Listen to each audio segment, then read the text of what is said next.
All right, let's keep it moving here, gang.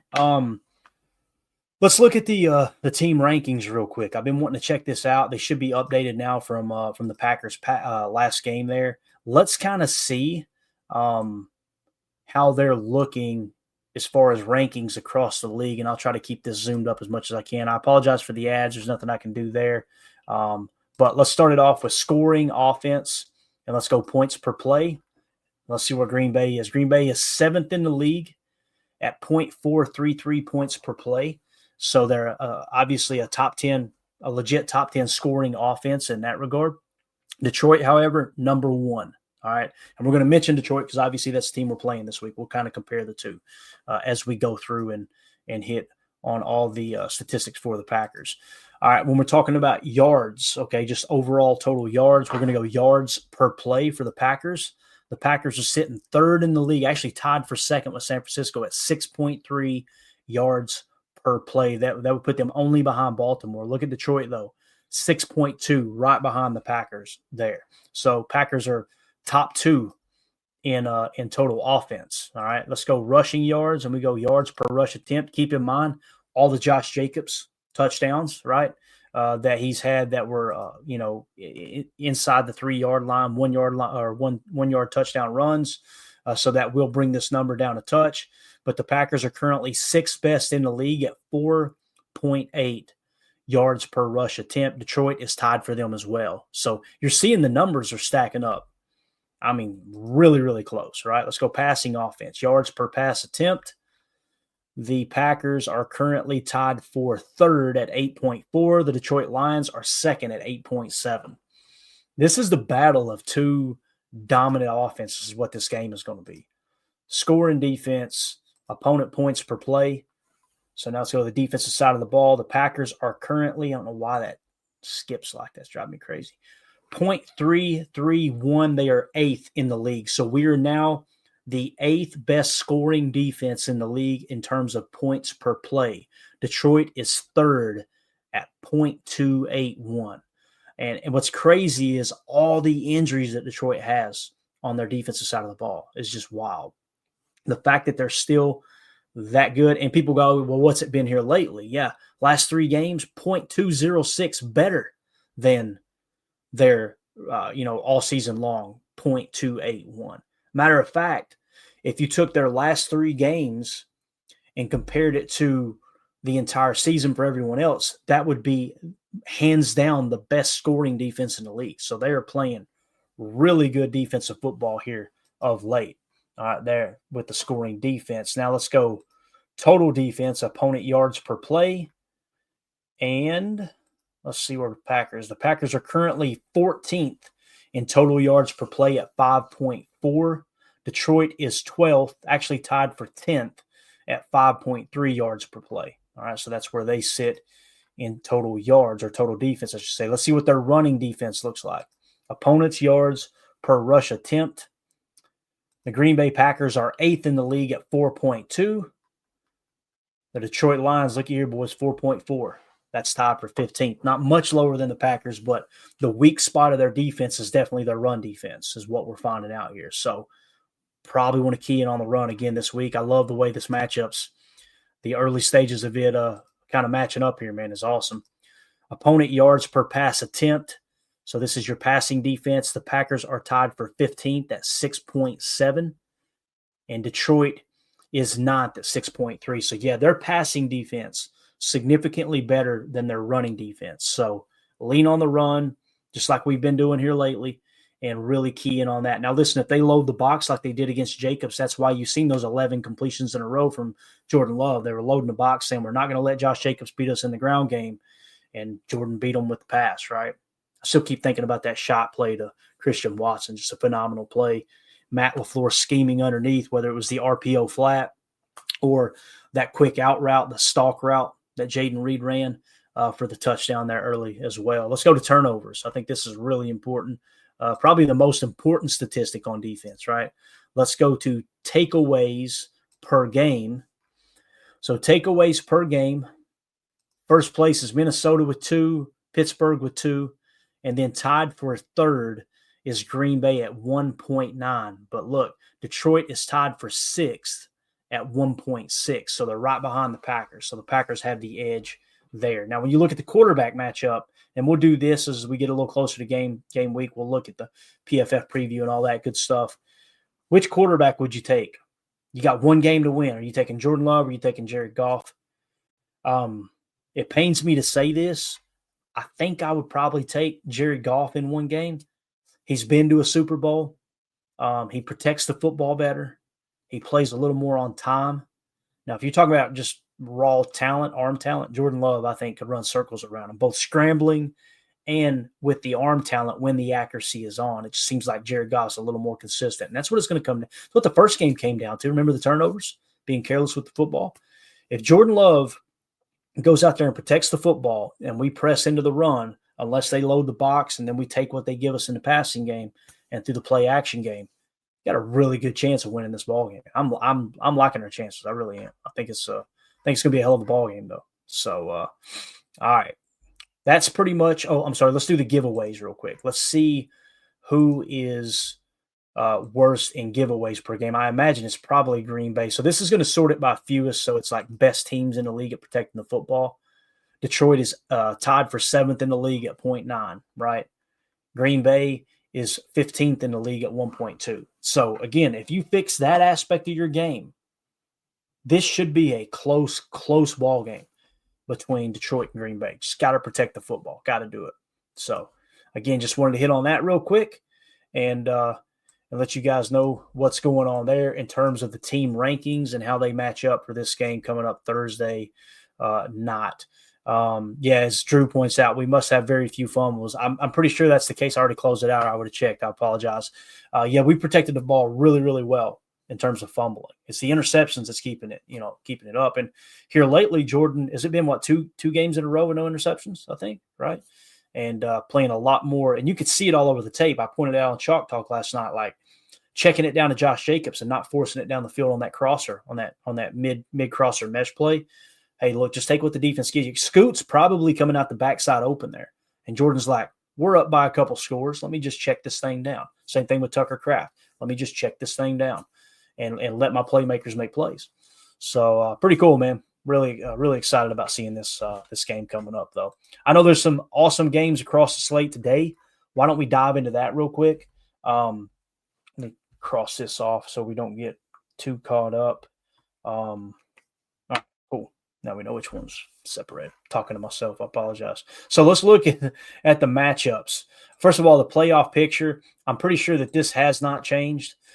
So essentially what you got, the Detroit Lions in the 1 seed, Philadelphia Eagles in the 2, Seattle Seahawks in the 3, Atlanta Falcons in the 4, the Minnesota Vikings in the 5, Green Bay Packers are your 6th seed, and the Washington Commanders are in the 7th seed. This has changed. I need to update it because we do have 9 wins. When I say it's changed, the records have changed, but the seeding did not change. Okay, that's the reason I wanted to continue to show it, but we will go ahead and delete that so we can get another one in. Now let's look at the Week 13 matchups. Keep in mind, it's still showing the Green Bay Packers at 8-3. This was going into this week. They're actually 9-3 now. Here are the matchups on the day. You know what? Let's hold off on that. Let's go to the playoff simulator. We'll get an up-to-date look at what the playoffs are actually looking like, okay? Since we don't have that graphic updated for you guys and gals, let's do it this way. Let's jump in here and show what the playoff simulator looks like here on ESPN, okay, or what they call the NFL playoff machine.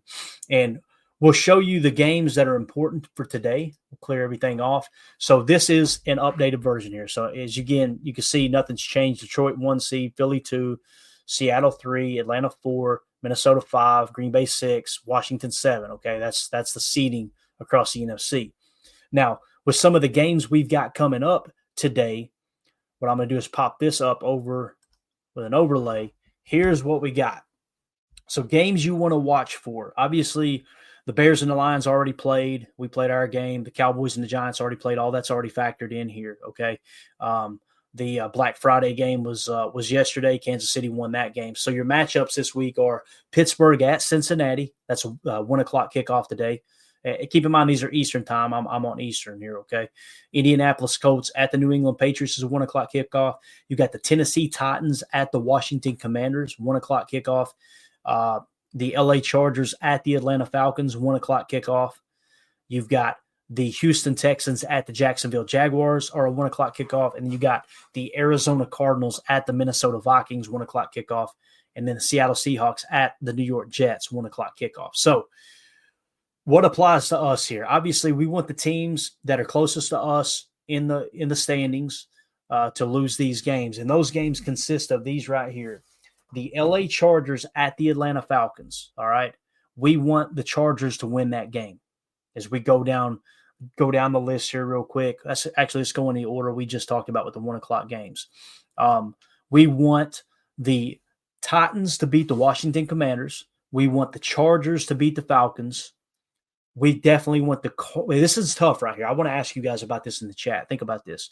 You got the Arizona Cardinals at the Minnesota Vikings. Now, we have a shot, if we pop this down real quick. Minnesota's in the 5 seed. So we got a legit shot to climb up a spot in the seeding, right, to have the 5 seed. I think we would all agree we want that, right? Now, the issue is the Arizona Cardinals are also battling for a playoff spot. As you can see here, they're sitting at 6-5. So this game, no matter who wins, it's going to benefit the Packers, I think, in terms of just making the playoffs. If the Vikings win, then that lessens the chances of the Cardinals catching us at that 6-5 record. They would then go to 7-5 if they won this game. That helps the Packers in just making the playoffs in general, right? But also, we got a chance to climb up and take the 5 seed if Minnesota slips up here a couple of games. So what do you guys want to happen there between the Cardinals and the Vikings in this game? Just tell me who you would rather see win there with the Vikings and the Cardinals, all right? Drew D says, I'll be rooting for Arizona. I completely understand that. I love rooting against the Vikings, right? If Arizona wins that game, that betters our chances of climbing up an extra spot right there with the seeding. Let's see here. All Good says Vikings. I think he's saying Vikings lose, so he's rooting for the Cardinals. Prince wants the Cardinals to win. Yep. Isaiah says Vikings lost. So we're going for that 5 seed, right, guys? That's what we're geared up. I think many people are saying, too, hey, why don't we go for that NFC North, right? Who's to say if we beat the Lions this week, right, who's to say they won't slip up in the next 4 weeks? Omer says, come on, Packers making the playoffs. Get real. It's just a matter of time if we still can win the division. So Omer is saying, listen, buddy, we're making the playoffs. Slam dunk, no doubt about it. Let's go get the Lions. All right, so in that case, we're saying we're not even worried about the Cardinals, right? We're not worried about these teams on the cusp. That's what Omer is saying in here. Vikings to lose for sure, without a doubt. There you go. Dick in the chat says Queen's got to lose. Got to have it. Mike Hebron, Cardinals all day also helps keep the 49ers out. That's a great point there, Mike. Anytime we can ruin the 49er fans' hopes, that's a good thing, right? Vikings to lose. So everybody's pretty much, hey, we're rooting for the Cardinals today, right? That's what it sounds like. Cannonball John says, do we get a home game if they beat the Vikings? I think what he's asking, if we have a higher seed, here's how that will work, Cannonball John. If we're the 5 seed, we would not host the first playoff game. But if the playoffs played out to where the underdogs won, meaning it would take the 1, the 2, the 3, and the 4 seed to get beat out of the playoffs before we would host a playoff game. I don't even know if that's statistically possible, to be honest with you. Let me drop this down real quick. So what I'm saying is you see how the playoff seeding sits right here, right? You can see my cursor. The way this – actually, you can't. You might be able to. There we go. So the 1 seed gets a bye, right? Gets that first round bye. The 7 seed plays at the 2 seed. The 6 seed plays at the 3 seed. In that case, it's us at Seattle. Then the 5 seed plays at the 4 seed. So what it would take, let's say that we pass the Vikings up for the 5 seed, okay? And let's say that Atlanta loses in the first round, Seattle loses in the first round, and Philly wins, then we would host a playoff game, I'm pretty sure. Being the 5 seed, we would host that against the 6 seed Vikings at Lambeau. That makes sense? Or it could end up being the Commanders, depending on how the seeding works out. Basically, it's the higher seed plays the lower seed, and the higher the seed guarantees them a home game with their upcoming opponent. So it would take Seattle and Atlanta. What's crazy is if we did take the 5 seed, it's not unrealistic to say that Seattle and Atlanta could get beat in the playoffs, right? I mean, one of those games would have to be us beating them. So It's possible. Yeah, I'm on board with you guys. Let's go after that 5 seed, man. Let's do everything we can in our power to get it. Um, that would be awesome. So, yeah, we're Cardinal fans today, no doubt about it. So glad we got that squared away. And I had the question mark there, so I am going to circle it. We're rooting for the Cardinals in that game. Now let's move along to the 4 o'clock window. You got the Tampa Bay Buccaneers at the Carolina Panthers. Who do we want to win that game? The Panthers are 3-8. The Bucs are 5-6. Hands down, we're Panther fans there. Probably not going to happen, but who knows? They're playing better football here of lately. So we definitely be pulling for Carolina in that game. The next game, the LA Rams at the Saints. The Saints are 4-7. The LA Rams are 5-6. So we're definitely pulling for the Saints in that game. Next would be the Philadelphia Eagles at the Baltimore Ravens. That should be a dandy of a football game, guys. You're talking about two teams that are built really well in the trenches on both sides of the ball. They love to run a rock. Lamar Jackson, probably your MVP front runner this year, going up against Jalen Hurts and Saquon Barkley, which we know a running back probably not going to win MVP anytime soon. But if there's one in the league this year that could be justified, it's definitely Saquon Barkley. That dude's running like his hair is on fire. He's running like he's pissed off that the Giants didn't re-sign him, and it's working. So that's going to be a fun game. We're going to be Baltimore fans in that game, hands down. So once again, the 4 o'clock window, we're going to be rooting for Carolina, New Orleans, and Baltimore, all right, in those games right there. And then the Sunday night game of the week, obviously the 49ers travel to a snowy Buffalo Bills. And we're obviously pulling for the Buffalo Bills in that game, hands down. It's not even close. And then Monday Night Football is the Cleveland Browns at the Denver Broncos. When you look at it, the Cleveland Browns are sitting at 3-8. The Denver Broncos are at 7-5. I would like to see the Browns win that game. I really would. But it is also fun rooting for Bo Nix. As you guys know, when we were doing our draft coverage, I was a big fan of Bo Nix. Heard a couple interviews like, man, this guy freaking gets it. His FBI is through the roof. I don't know if his physical talent will stack up at the NFL level, but man, his knowledge of the game is just absolutely phenomenal. So I kind of root for Denver a little bit on the side because of Bo Nix, but in this case, I think I want the Browns to win that game for sure. You know what we ought to do? We ought to pull up the Fox preview or ESPN, whatever it is, NFL preview. I think it's ESPN that does it. NFL. Let me pull this up real quick for you guys and see if we could figure out weather forecasts for these games. Yeah, they show it here. So let's do this. Let's pop this over. And let me do this before we get too far off track here. We'll come back to it here in a second. We'll look at the weather forecast for these games. Let's finish this graphic up, and we'll go back to the playoff simulator and show best and worst case scenarios. I think it'll surprise you guys too. But the position that the Packers have got themselves in is really, really cool. So in terms of the statistics, most passing yards, Lamar Jackson, and shout out to Nerding on NFL for this graphic. They are phenomenal at creating this graphic every week. It's been the Bible for me covering the football, covering NFL and following the NFL all season long. It's just one of the best follows at, I can't remember the exact handle, NFL. If you just type in NFL nerd, it'll pop up. I promise you. But it's Nerding on NFL is the name of the account there. So Lamar Jackson leads the way at 3,053 yards passing. That's 8.9 yards per attempt.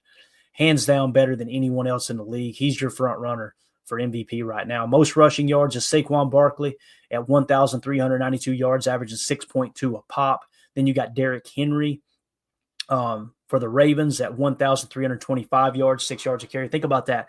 That game today, that 4:25 kickoff, Philly at Baltimore, will be cold weather football up in Baltimore. And also, I think it's I can't remember where they play at. Somewhere, it's weird. I don't know if it's actually in Baltimore, but nonetheless, that game there in the Northeast is going to be really cold. But you got the two best running backs in the game going at it. Both of them averaging over 6 yards a carry. That's going to be a lot of fun to watch. Third in the league, though, however, is our very own Josh Jacobs at 944 yards, 4.7 yards per carry. Keep in mind, we mentioned 4 touchdowns this year that were 1-yard runs. That hurts that as well. So anytime you get down inside the 5 and they pound the rock, it does hurt the yards per carry there for Josh Jacobs. Probably should be a little bit better. Probably will be closer to 5 yards per carry, to be honest with you, which is right on par with what we're looking for.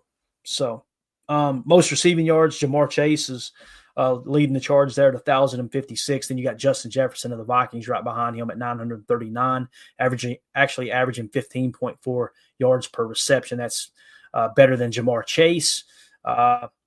It's second best in the league as far as yards per reception there for Justin Jefferson. Now, team offense, most offensive yards per game. The Packers are fifth in the league at 382.5 yards per game, right behind the San Francisco 49ers.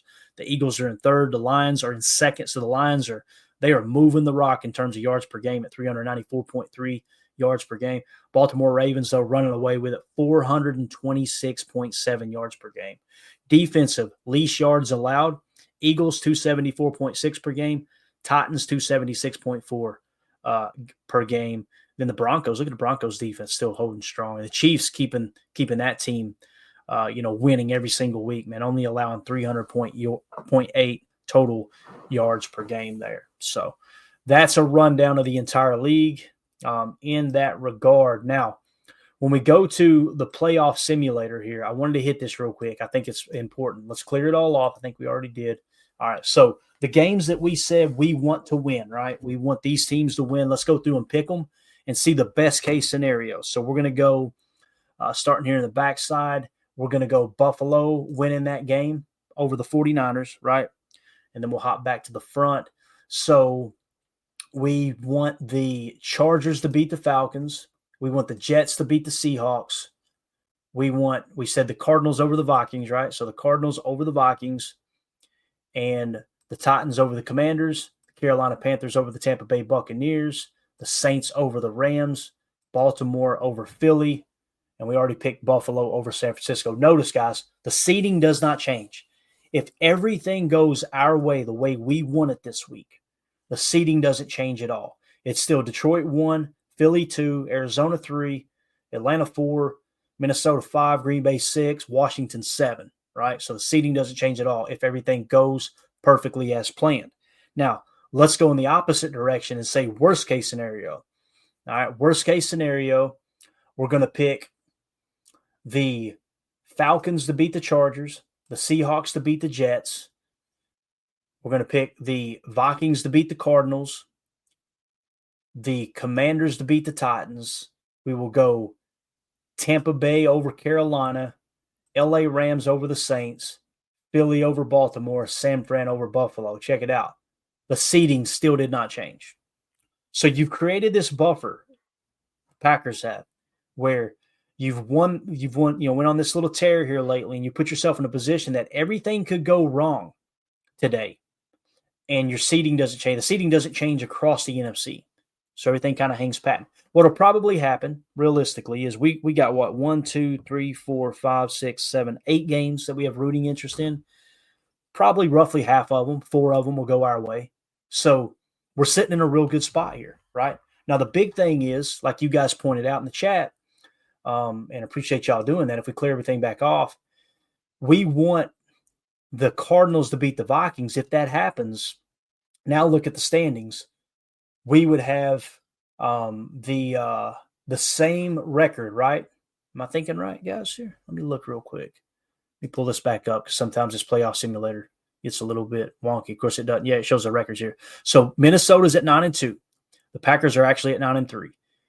If Minnesota loses today, you've got the same record as the Packers. And then guess what happens? A little later in the year, when we play the Vikings again, you control your own destiny to have a 5 seed.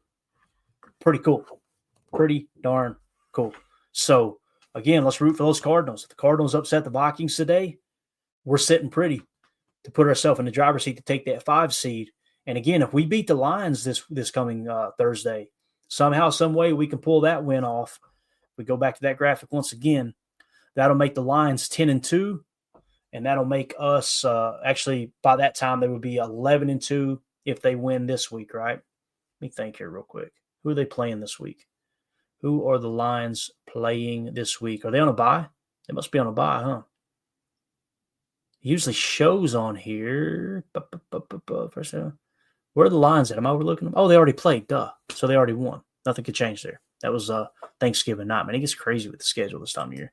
So with the Lions coming up, they're already sitting at 11-1. If we beat them, they're going to be at 11-2, and we will be at what? 10-3, right? Or what would it be? Let me look here real quick. So we're at 9-3. Yeah, so we would be at 10-3, and that would drop them down to 10-2, right? Trying to figure out why there's a big discrepancy. There's something I'm missing. Help me out here in the chat, guys. There's something I'm missing. They definitely played. We know that. Yeah.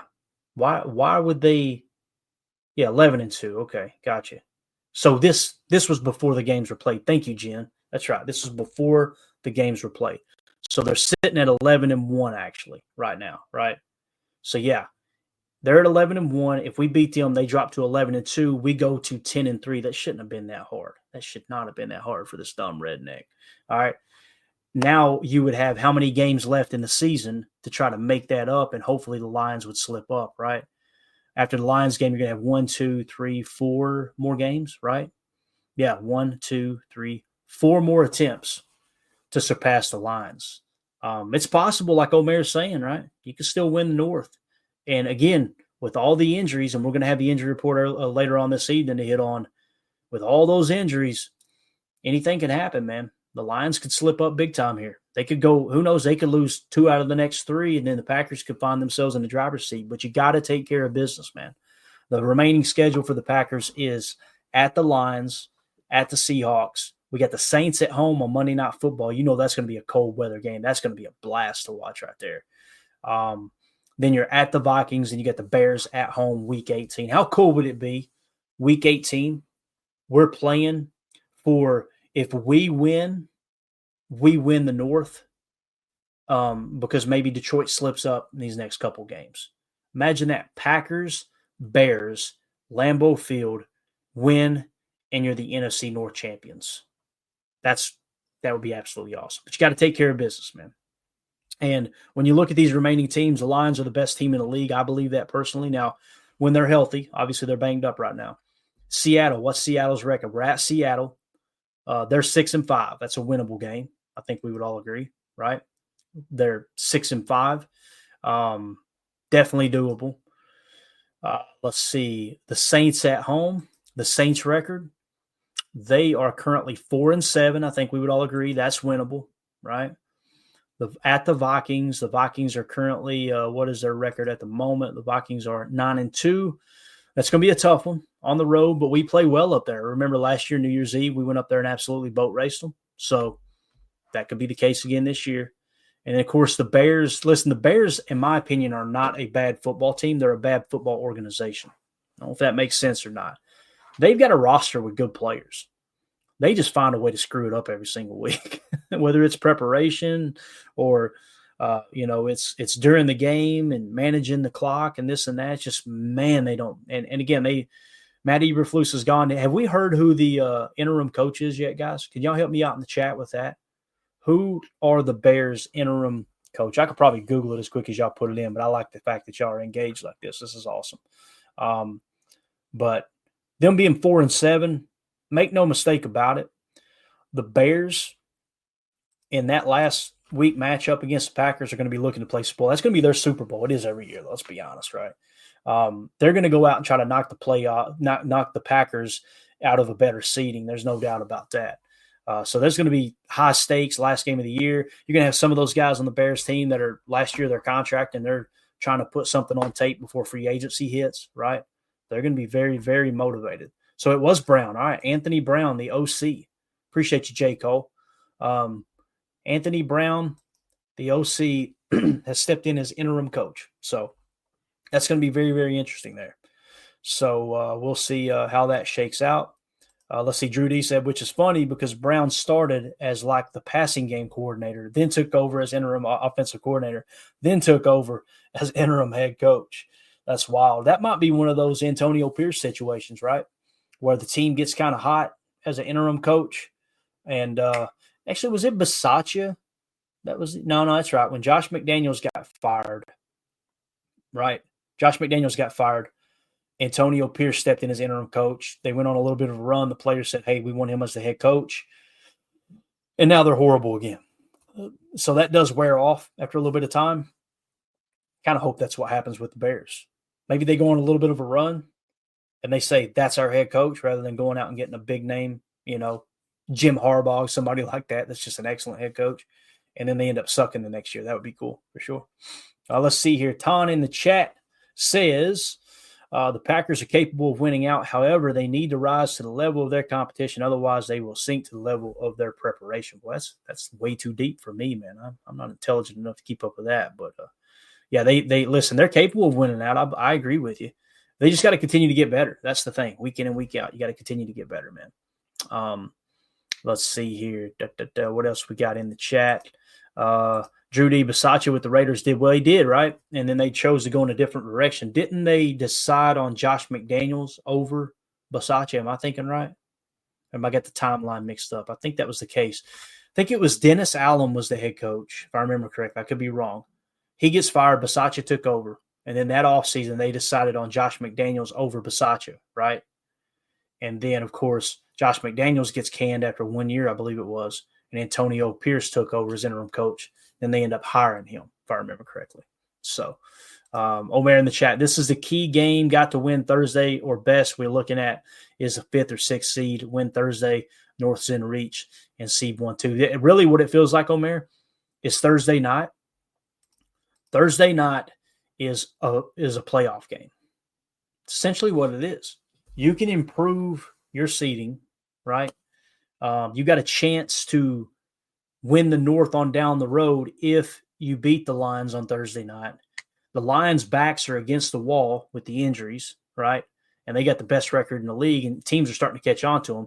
Don't forget the Gibbs thing that happened, right? Jahmyr Gibbs, that whole debacle going on there. Was it Jameson Williams, too, on Sunday that got into it with the coach on the sideline because he hit Tyreek Stevenson in the face with the football? That was hilarious, by the way. I ain't gonna lie, I laughed. Tyreek Stevenson is on this epic negative run right now. Let me get a drink, man. My voice is going. My gosh. He's on this epic negative run. Tyreek Stevenson was the one engaging with the crowd, taunting the crowd in Washington, and then he ends up tipping the Hail Mary up and it gets caught, right? And then lo and behold, he did something a couple weeks later that was just stupid and boneheaded. Then he's just standing on the sideline jawing with Jameson Williams. Jameson Williams smacks him in the mouth with a football on national television. It's just like, this dude is on an epic run.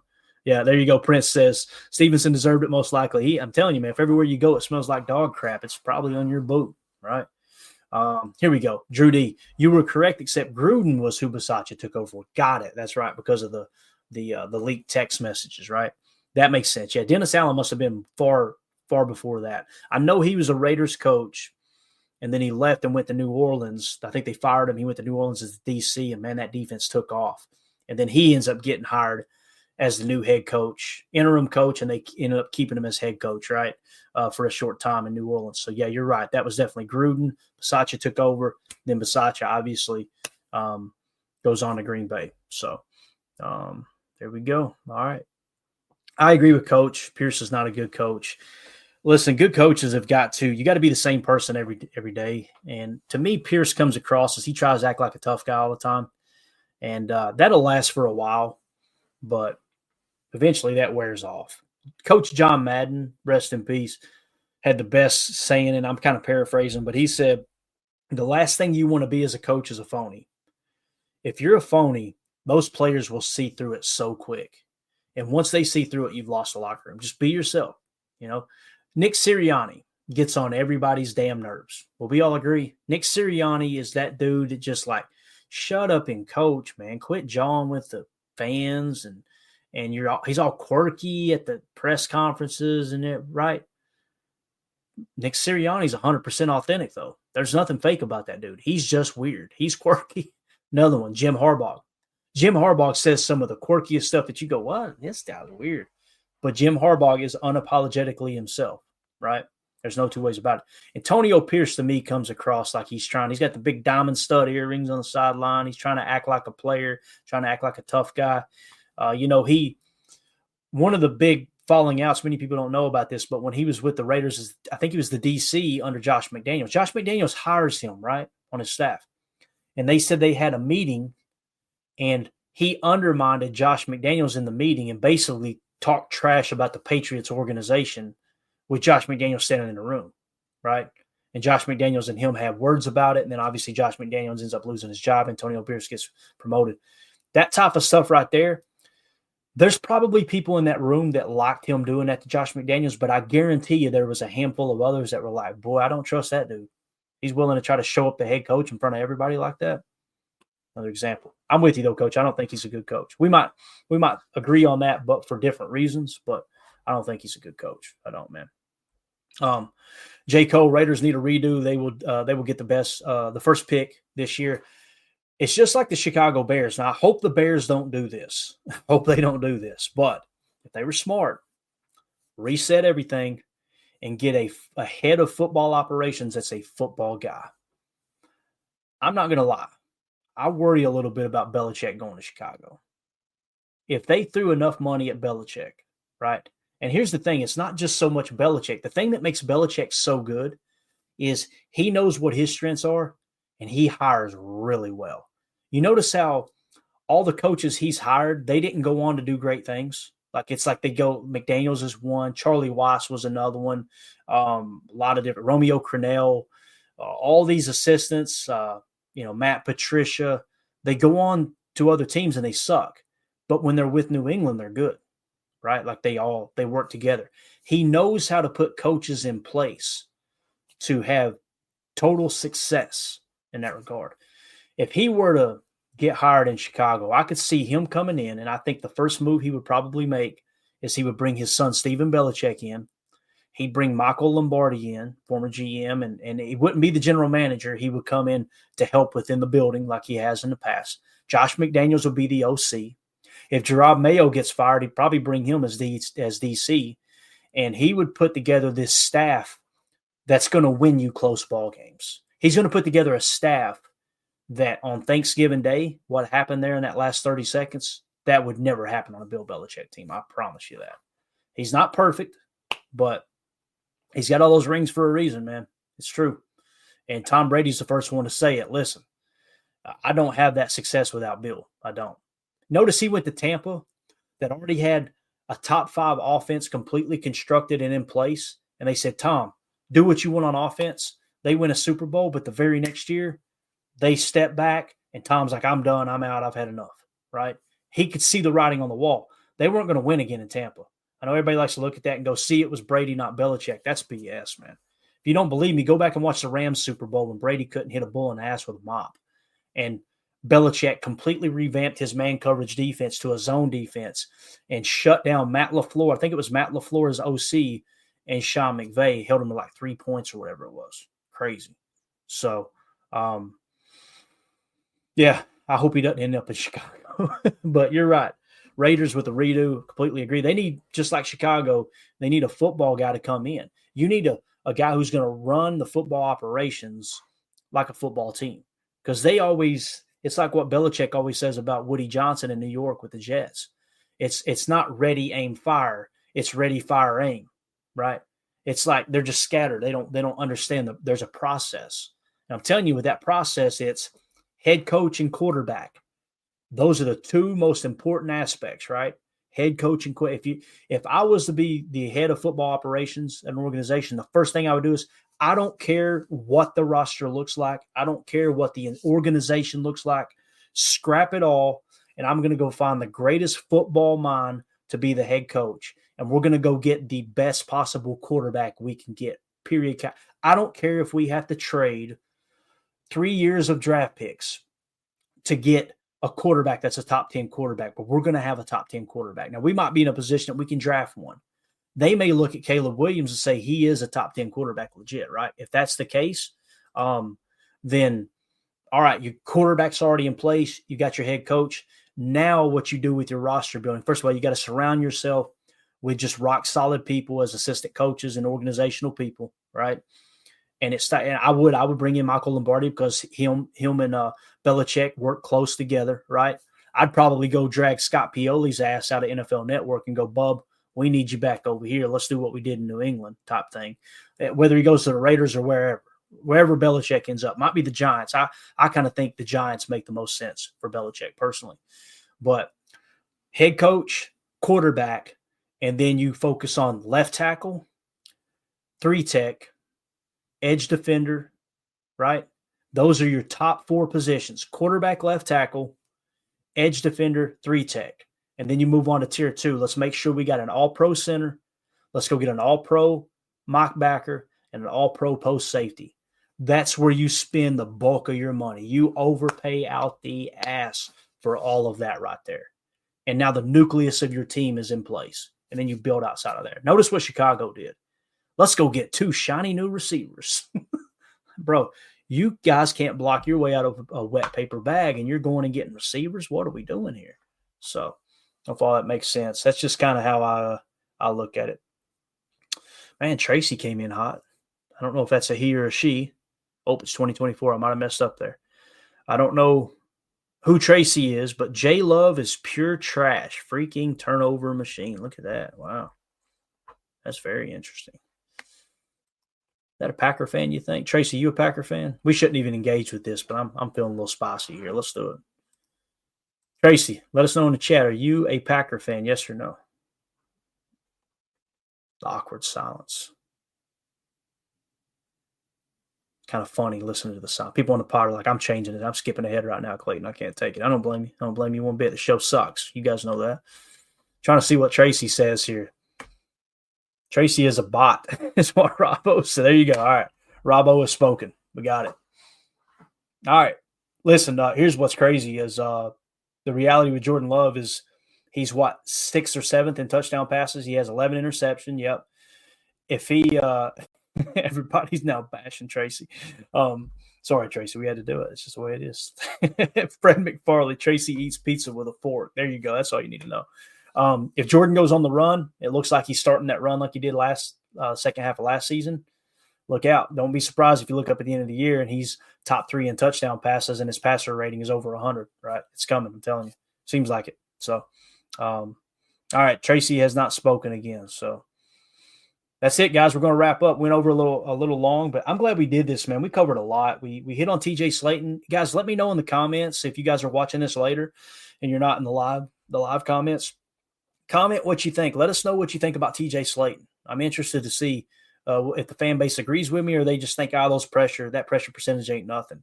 Because it seems like he's one of the best pass rushers from the interior on our roster right now. So, let us know what you think there. With that being said, we're going to get out. We'll be back tonight for PTA Live, 7 p.m. Central. What we're going to do is go around the league and give you guys all the updated standings, what may or may not have changed there. Hopefully the Vikings get a loss, as we uncovered here. That's who we're rooting for, is the Cardinals, right? And we'll give you all that information. We'll also give you the first injury report for Packers Lions, and we're going to keep a close eye on that as we move forward through the week. We might even go ahead and start getting into some of the PFF preview as well. So appreciate everybody hanging out with us. It was an absolute blast. The chat was lit up. You guys are awesome. You make the show what it is, and we can't thank you enough. So with that being said, for those of you listening on the pod, thank you for making us a part of your day. As always, let's go out and be the change we want to see in the world. And go Pack, go. Thanks for watching Packers Total Access Live, your daily source for Green Bay Packers content. Created for the fans by the fans. Hit like, subscribe, and turn on notifications so you know whenever we go live. Don't forget to follow us on Twitter at Packers_Access. Go Pack, go. Have a great day.